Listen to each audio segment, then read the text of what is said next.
And welcome to a special edition of Punchline on the Tea Party News Network, everyone. I'm Vandon. We're on location at CPAC, hosted by the American Conservative Union. Obviously a huge event. A lot of conservatives are here. Many of you at home probably want to be here. Well, we are your one-stop shop to get all the information and all the hot debates, especially on the show. Education is a very important topic that many people are discussing here at CPAC 2014 this year. Obviously, I'm interested in that as well because I'm still a student. We're here now with David Pattinson. He started David Pattinson's American Future. How you doing? Hey, I'm doing great, Vandon. Thanks for having me here. Thanks for being on. And as you can tell, you can hear his accent. Where are you from? Before we get into this, we're going to talk about your organization, but we're also going to talk about this from a personal level. Not, yes, you're representing your group. Yes, you're from the Tea Party. But to talk as a Christian for you, Todd, and you as an atheist, David. But before we do that, let's just get into the nitty-gritty of what happened here and why, well, the media is so interested in you. So, talk about this. What happened? You applied, and then from there, what happened? Well, there are a lot of big stars here at CPAC 2014, and I was lucky enough to find this one here, Katie Pavlich from townhall.com. How you doing? Good. It's good to be here. Thanks so much for having me. You're welcome. She's also a Fox News contributor. I'm an avid Fox News watcher. I know a lot of you at home are as well. So I wanted to talk to you about a couple of things. The first is the IRS. I know you wrote an article a couple of days ago about it, talking about the latest hearings. It was heated hearings, if you will. Yeah. Take us through, if you will, your great article at townhall.com. So one final question I have for you is, and I'm not sure if your organization talks about it, but maybe you personally, if you have a view on it, is you said the price of education has gone up drastically, some 50, more than that. I think it's doubled or tripled in the past 30 years.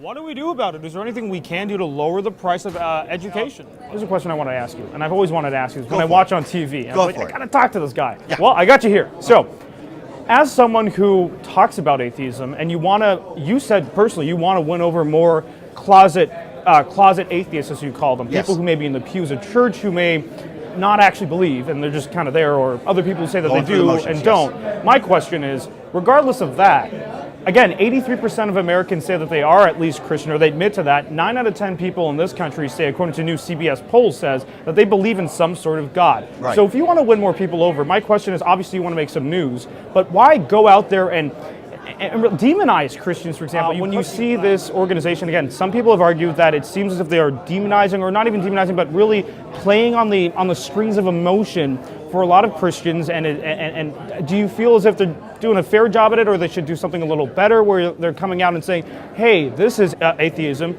maybe you believe it, let's talk about it, versus sort of, as some would argue, taking a stick, sticking up the hornet's nest and stirring it up to get some attraction, if you will, and attention? We have a lot of people running in a lot of places across this country here at CPAC, which is great because guess what? We get the exclusive, hear from them first before they get elected. So I'm joined now by Steve Lane. He's running in Tennessee's 4th Congressional District. How you doing? Right. So we know that unfortunately you're leaving Congress. So with the Tea Party movement, obviously you are huge with that. You chair the Tea Party caucus. What do you think about the future of the Tea Party? Now that the dust has settled from CPAC 2014 and all of our exclusive content is up on our website for you to enjoy, we thought it'd be great to wrap up the CPAC experience with a man on the street segment, talking to the average convention goer. Since obviously we were talking to more prominent people at CPAC, we thought we'd get the pulse, if you will, of people attending CPAC. So prior to packing up at the end of CPAC, of course, I roamed around the exhibition hall to talk to some people to get their thoughts on some hot button issues that were being discussed at CPAC. Those issues included thoughts on Speaker John Boehner, who they voted for in the straw poll for the 2016 presidential election. So before we get to the video, I just wanted to let you know to stay tuned till the end of this video because I have an exciting announcement regarding the show that you don't want to miss. So stay tuned. But until then, let's take a look at that footage from CPAC 2014.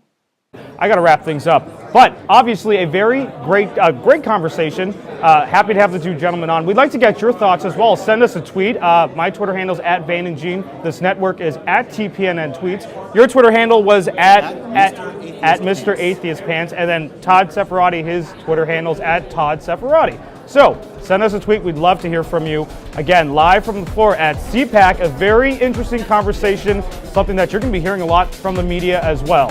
But until next time, I hope you tune in to another edition of Punchline on the Tea Party News Network. I'm Vandon signing off here at CPAC.